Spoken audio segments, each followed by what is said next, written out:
senators, and I believe what they did failed to meet the governmental need. I'm disappointed. I said I was disappointed.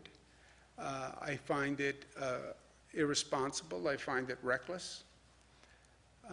Emotion is a luxury, and we don't have the luxury at this time of being emotional about what they did. When this is over, I promise you I'm going to give them a piece of my mind, but I would say to them today, this is an extraordinary time in this nation, and it's an extraordinary time for government. This was the time to put politics aside and partisanship aside. This is the time for governmental leaders to stop making excuses and just do your job. Do your job. We're one nation. You know the places in this nation that have the most intense problems. Address the places that need the help. And this is not a time to point fingers. This is not a time to make excuses. This is not a time to blame everyone else. We've lived with that in Washington for years. Now is a time to actually step up, do the right thing, and do your job. And they haven't, as far as I'm concerned, especially when it comes to the governmental need. In any event, we have to do a budget. And the budget is due April 1. So the only responsible course for us is, number one, we have to address this revenue loss. We know the revenues are down. We don't know how much. We don't know when the economy comes back. We don't know the rate at which the economy comes back. And we don't know what Washington may do to address this situation in the future, if anything. So you don't know, you don't know, you don't know, and you don't know. But you have to do a budget with all those unknowns. Address them realistically. And how do you address them realistically? First, we're going to adjust down our revenue projections for the initial budget. And then what we're going to do, which is something we've never done before, is we're going to adjust the budget through the years to reflect the actual revenue. Meaning, we'll say on day one, okay, we intended to give you $100. We don't have $100, so we're going to give you $95. But I can only give you $95 if I get $95. And I'll let you know quarterly, or whatever the period of time is, how much money I'm getting and how much I can give you of the 95, and therefore you can plan accordingly. And that's, frankly, the only way that you can do this budget when you have so many unknowns. So adjust the initial number down, and then have periods through the course of the year where you say to school districts, local governments, et cetera, this is how much we actually received. This is what the federal government did. It's what the federal government didn't do. The economy's coming back faster. The economy's coming back slower. But these are the actual numbers, so you can adjust your budget accordingly. On the public health numbers, our testing number is up again. We did 18,650 tests. This was just a massive mobilization, operational undertaking. We had never done it before. You now have to set up all these drive-throughs. You have to set up all these testing facilities. And we're testing more than any state in the country.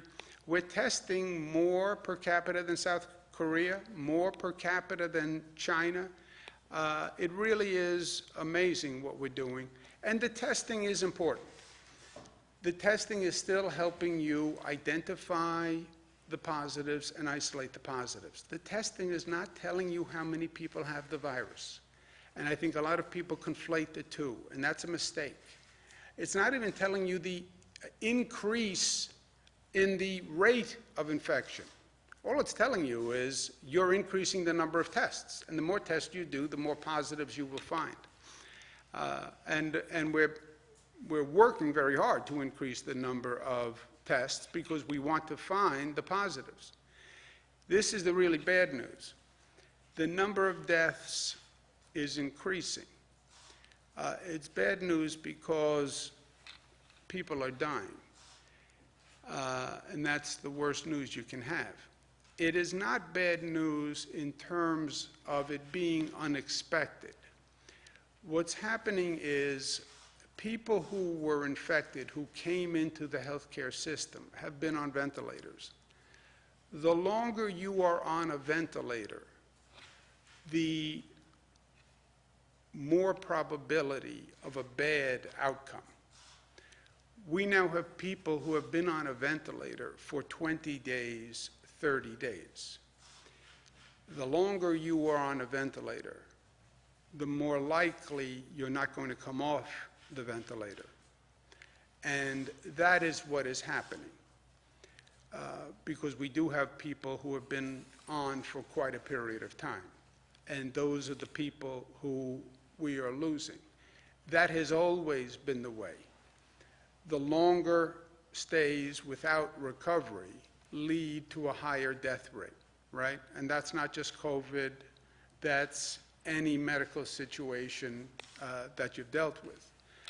That is the natural consequence. When you have older, sicker patients who are staying on ventilators longer, they usually have a worse outcome, right? And I think people get that from their usual experience. What we're seeing now is that is happening. We've had people on for a very long time, and they haven't gotten better. And they are passing away. So the number of deaths is at 385. It's up from 285. And since we still have a large number of people on ventilators for a long period of time, the experts expect that number to continue to increase, right? And we've said this from day one.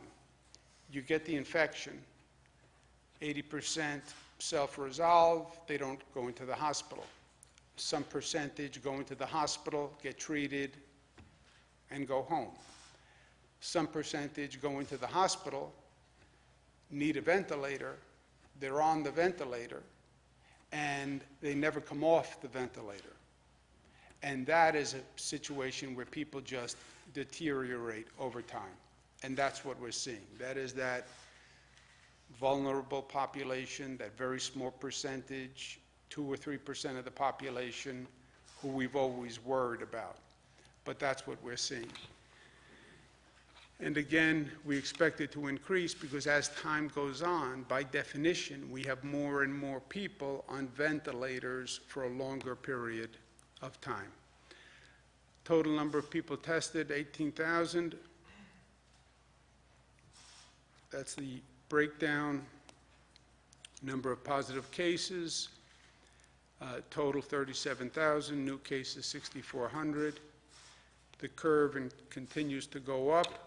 The spread across the state continues, which is also what we expected, just the way it's spread all across the country. We now just have several counties that don't have a single case.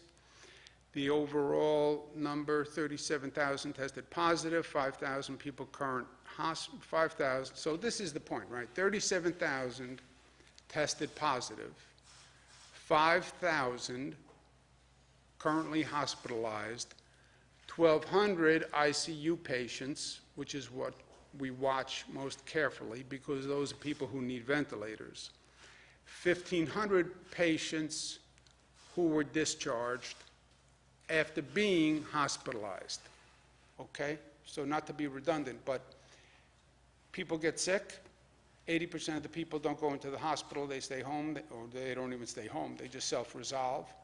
Some people get sick and stay home. Some people check into the hospital. Now you're talking about 15 to 20%.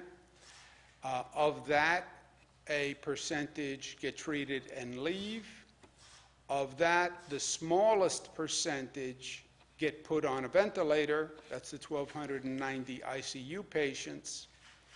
Some of those people on a ventilator get better and come off the ventilator. Some people don't get better, stay on the ventilator, and when you're on the ventilator for a prolonged period of time, the outcome is not positive. But the percentage of people who wind up in that situation, it starts with the 1,290 ICU patients. Those are the people who are basically put on a ventilator. And that's of the 37,000 that tested positive, right? So we're talking about a very small population. They're put on a ventilator. Some recover and some don't. The most impacted states, New York is still number one. Louisiana is a quote-unquote hotspot. It has a cluster that is growing, and the people in Louisiana and in New Orleans are in our thoughts and prayers. We know what they're going through, and we feel for them, and we pray for them, and we know the difficulty they're under because we're dealing with the same type of situation. So our best to them, any way we can help them, we stand ready. Again, total perspective is the Johns Hopkins count that has gone from day one, 487,000, 21,000 deaths worldwide. My personal opinion, not facts. I gave you the facts. My gratuitous 2 cents, which is probably worth $0.015. This is a life moment. It's a moment in the life of this country. It's a moment in the life of the world. It's a moment in our family lives. It's a moment for each of us. Each of us is dealing with it in our own way. And my observation has been that when the pressure is on is when you really see what people are made of.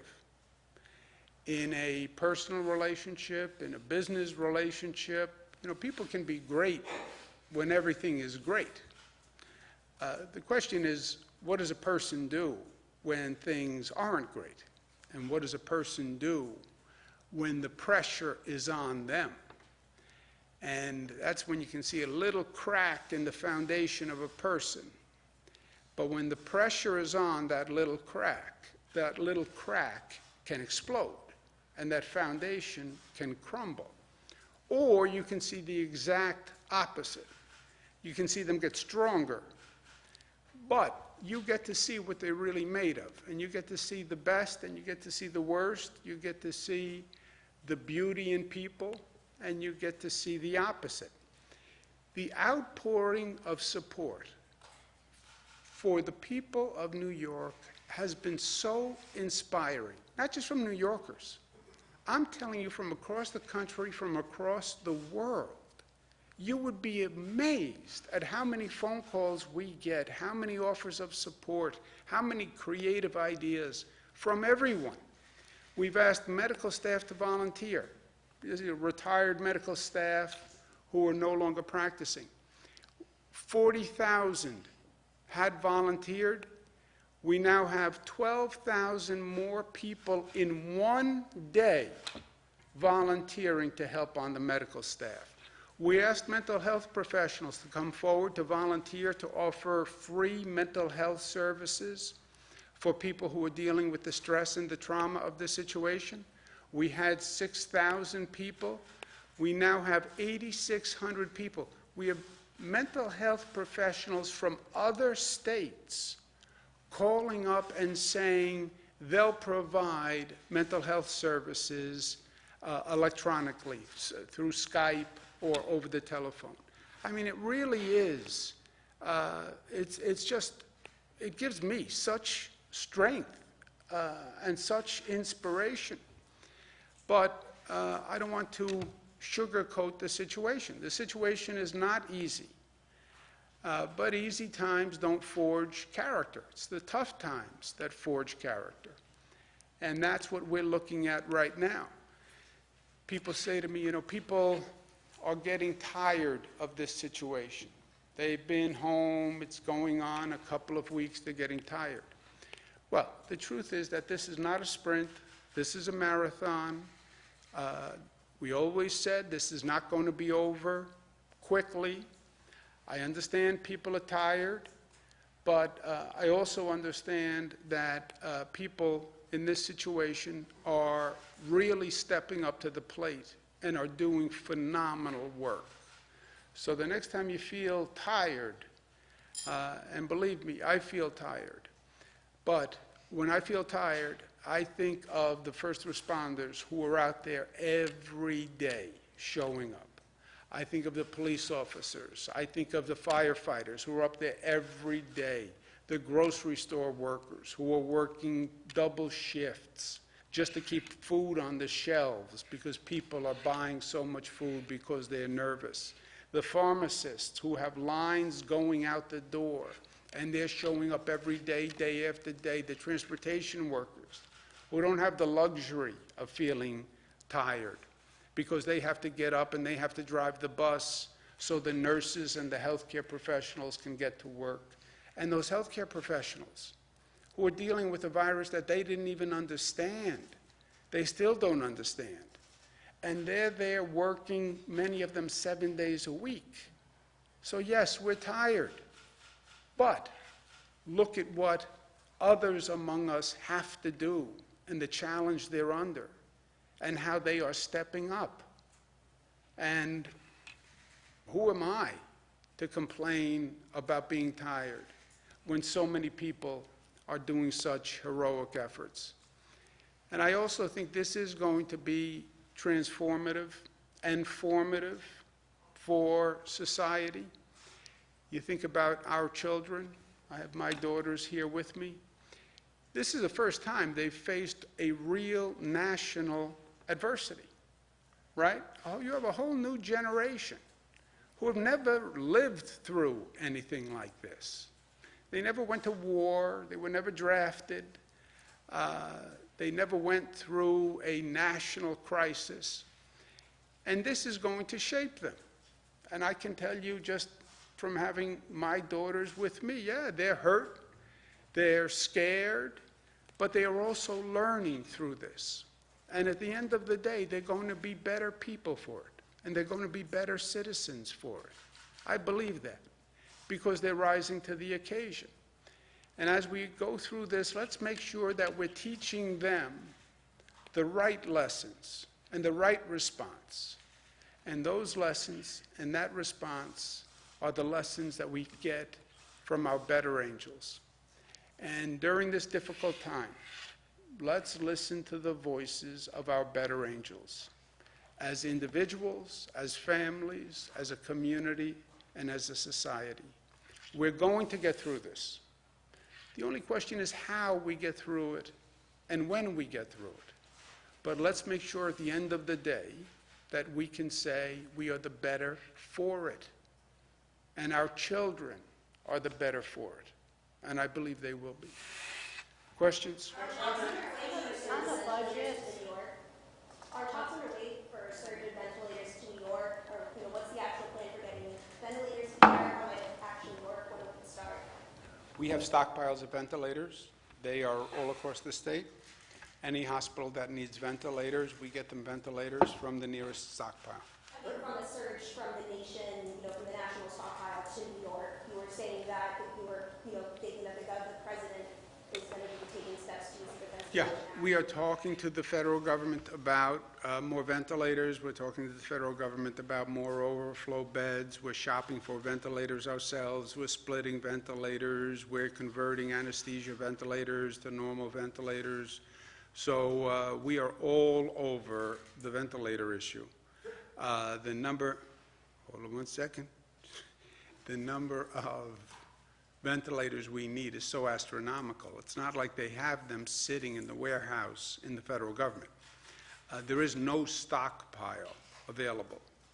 The federal government is doing what we're doing, which is you have to find those ventilators or convert ventilators or get additional companies to manufacture ventilators. Jess? Yeah, there is, but there's not a stockpile that is large enough to meet the national need.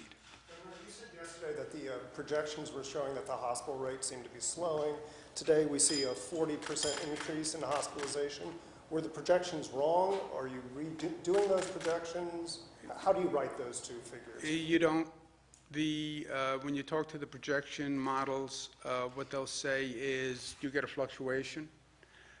They don't know if it's a deviation in what the hospitals happen to report that day, because remember, this is self-reported data from the hospitals, Jesse.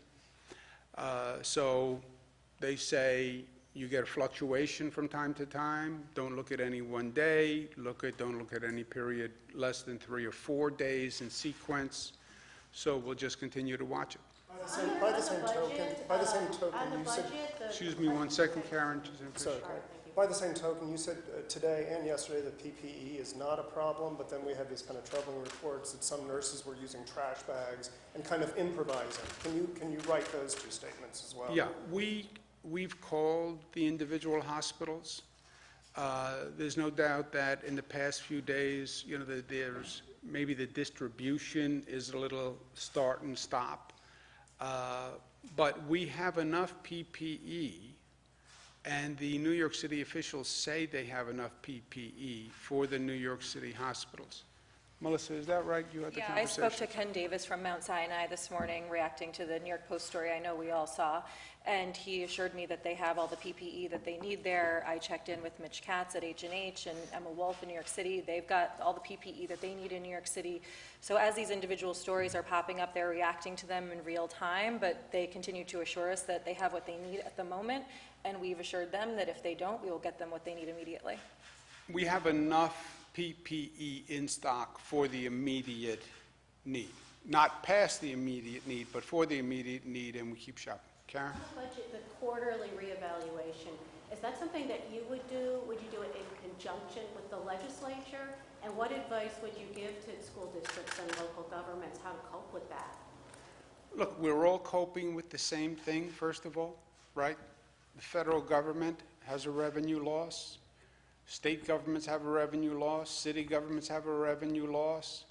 So no one can say, Karen, well, I don't accept this reality of a revenue loss. It is a reality for everyone, and everyone has to adjust to it. I'm sure there'll be some people who say, well, I shouldn't have to adjust to it, I should be held harmless from reality. No one's held harmless from reality. Go tell any family out there, reality doesn't count. So everyone is going to have to deal with the reality. I can't protect them from the reality. The way and again, we've never done this before. Doesn't mean we can't, just that we never have. But what we're thinking about is quarterly of something like that, adjustments that are almost mathematical reflections of what the revenues are. In other words, you know what the revenue projection is, and you know how much money you've made for that quarter, right? And whatever that deviation is would be automatic. It would be done by the division of the budget. I don't believe the legislature is going to want to come up here every quarter and go through numbers. At this rate, with the spread of the virus, I don't even know that it would be responsible to ask for a convening of the legislature periodically. But that's the general concept we're talking about. This is all a reaction to what the federal government did yesterday. I was shocked that they were so irresponsible in addressing the state and the city need. I never believed that they would just pass a piece of legislation that didn't address it. They just did not address the revenue shortfall. They provided money for COVID, the amount of money we're spending on the virus, but they just did nothing on the revenue loss. They know we have to fund education. They'll all say in their speeches, education, education, it's our children's future. And then they do absolutely nothing in the legislation. So I want to keep it in check. As I said, emotion is a luxury, right? To be angry is a luxury. We don't have that luxury right now. Let's just deal with the facts. Let's get through it. Let me ask Rob Mahika, who is the mastermind of the budget if I said anything wrong, or is that what his plan is? Or sometimes he has plans that he doesn't tell me about, Karen, so. No, we would look at our revenue forecast. Right now, the governor said 10 to $15 billion is how much we project to be below forecast. So we'd project that out over the quarters and bi-monthly. Those are transparent. You'll see what the revenues are every month, and we'll adjust spending according to how the revenues come in. And that will be reflected. Everyone will see those. The controller will see those. And the goal is to be transparent up front so that school districts can see this is what would happen if we don't reach the revenue forecast. So they would know what would happen each quarter. We're getting some reports about hospitals in Buffalo who say that they're close to running out of PPE supplies in the next week and a half or so, as early as that. Is there a plan to maybe direct more of that to Western New York, to the Buffalo area? Yeah, first of all, Nick, anyone can give you a report that they're close to running out of PPE in a week and a half. I am close to running out of PPE in a week and a half, right? That is the status across the country. When I said we have enough of the immediate future, I mean the immediate future. We don't have enough for the long-term supply. The numbers are that fast. But any hospital anywhere, whatever we have, we'll distribute.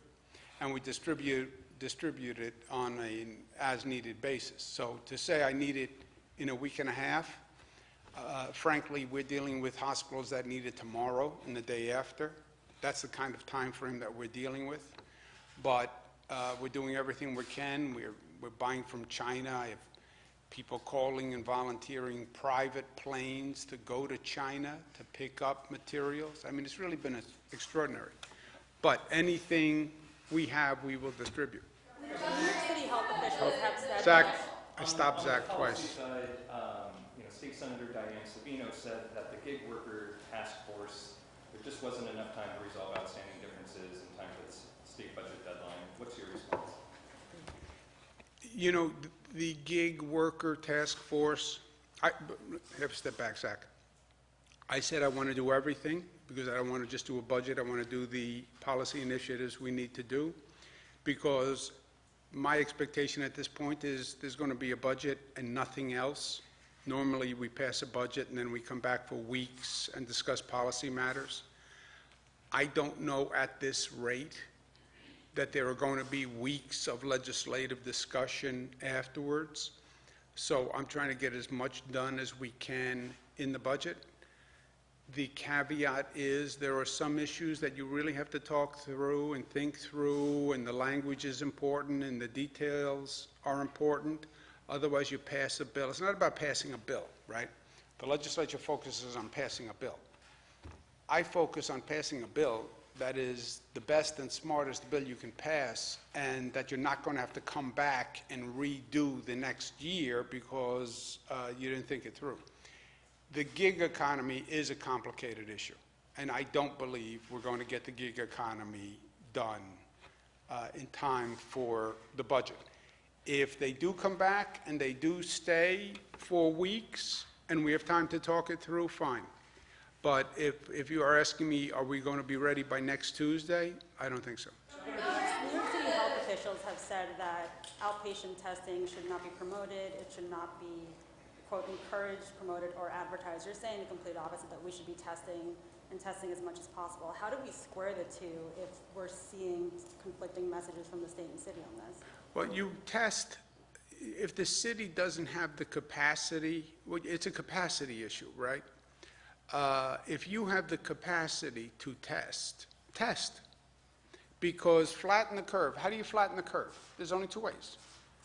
Density control, keep people away from each other, and test. How did China do it? How did South Korea do it? How did everybody do it? Density control and testing.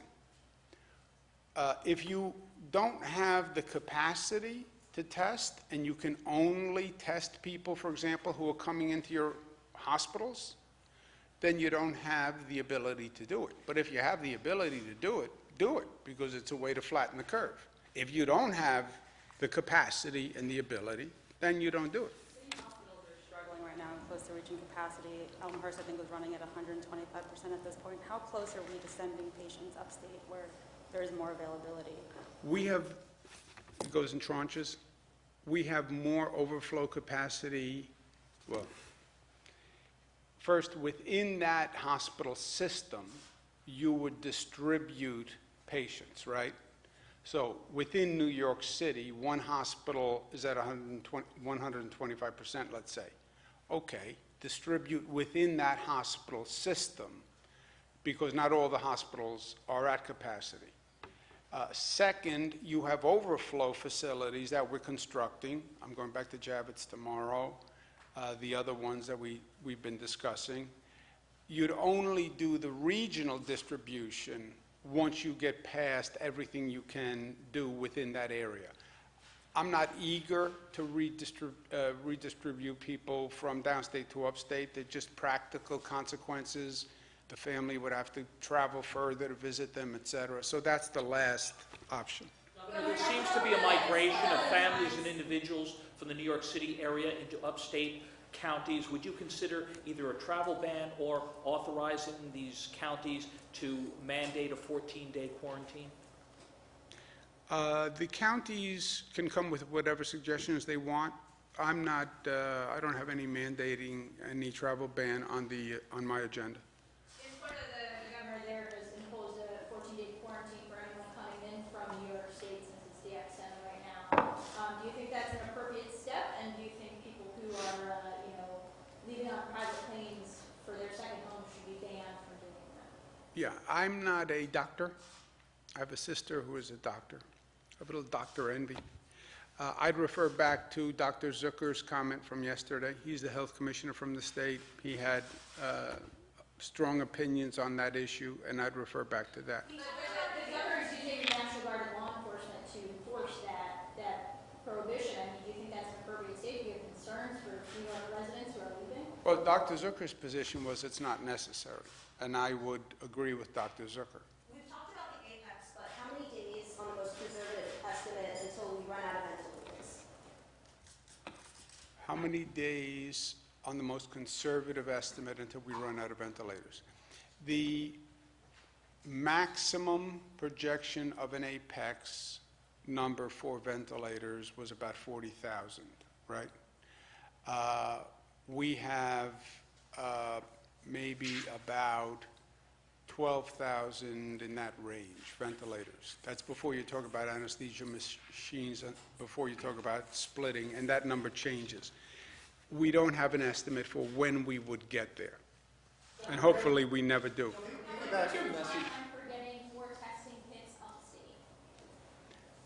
Any hospital that needs more testing kits, again, we don't have enough. Hospitals tend to like to have supplies for a prolonged period of time, which I understand.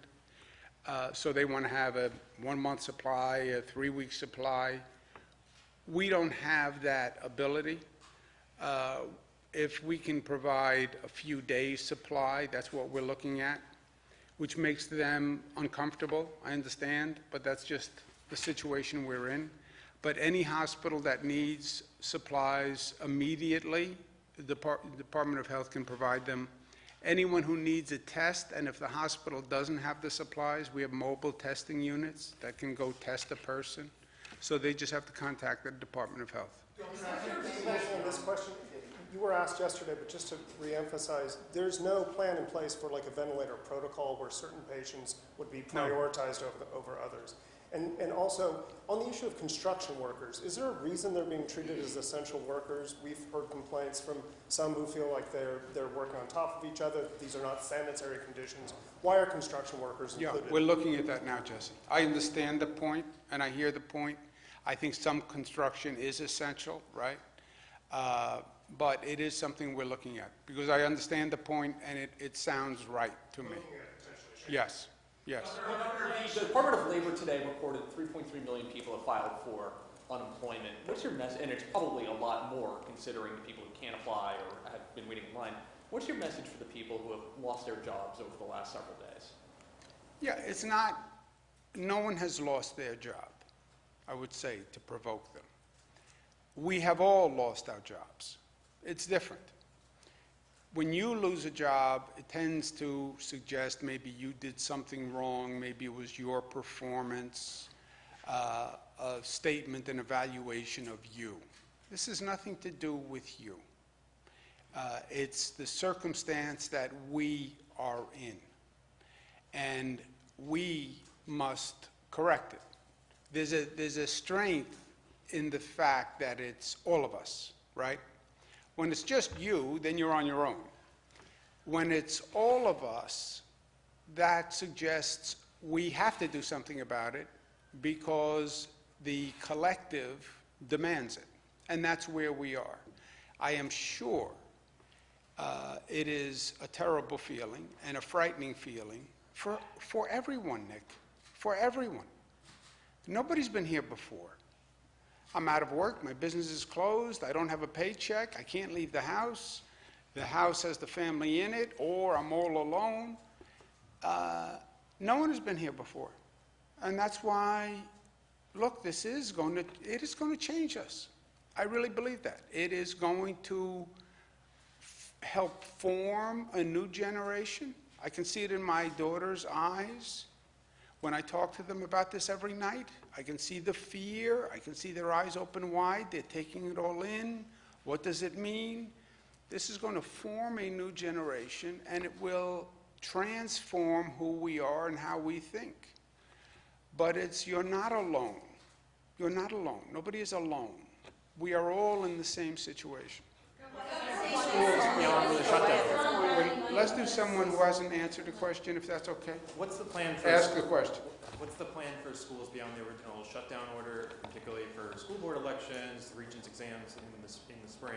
What's the longer-term plan for school districts?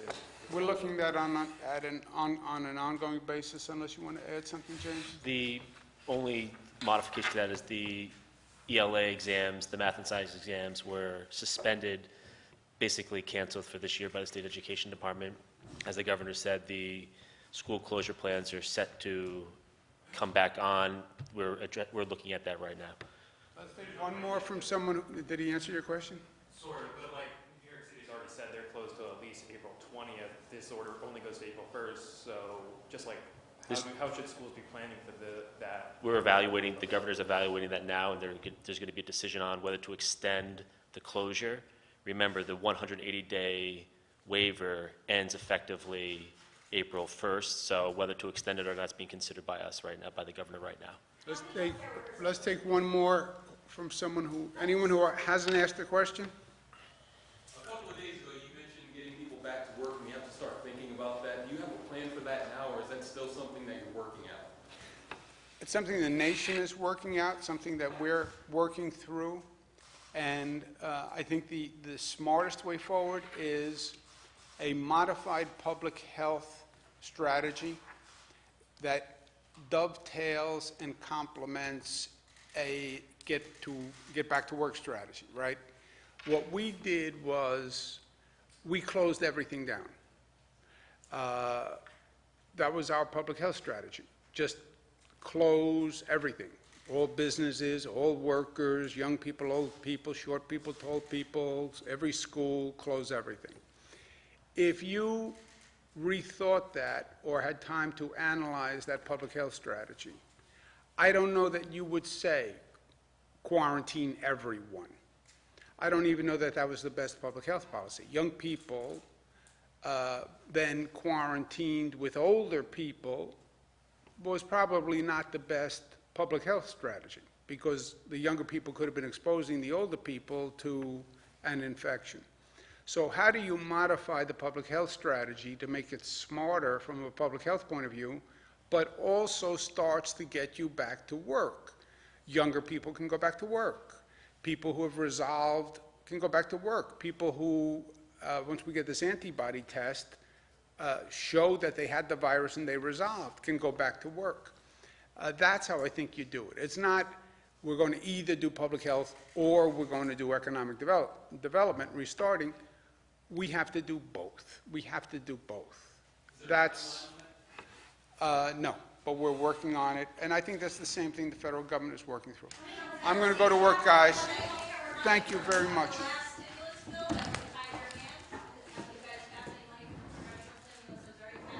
No, they never fixed that bill. They never fixed it. They said they would, they never did. Why doesn't the state release how many healthcare workers have COVID? Why is the state, I'm sorry? Why doesn't the state release how many healthcare workers have COVID and other details about cases, like where they are, exactly? If we know it, we will release it. Thank you.